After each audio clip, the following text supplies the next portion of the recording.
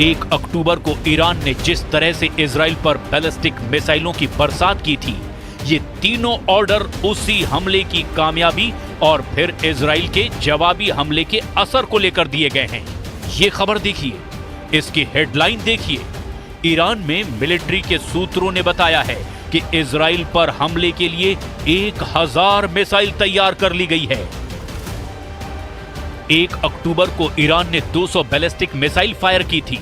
इस बार Iran 1000 missile fire करेगा तो क्या होगा? ये बात इजराइल से ज्यादा अमेरिका को परेशान कर रही है, क्योंकि युद्ध आगे बढ़ा तो खाड़ी में अमेरिका के अड्डे ईरान के सॉफ्ट टारगेट बन सकते हैं।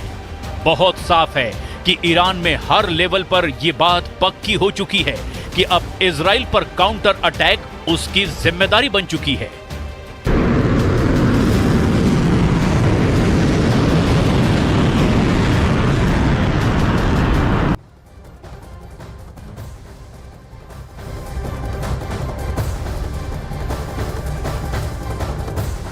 इस वक्त अमेरिका इजराइल और ईरान में होने वाले हर हरकत पर नजर रख रहा है। उसकी तमाम एजेंसियां अलर्ट पर हैं, क्योंकि अमेरिका जानता है कि अगर ईरान ने इजराइल पर तीसरी बार हमला किया तो उसके पास भी युद्ध में शामिल होने के अलावा कोई रास्ता नहीं बचेगा।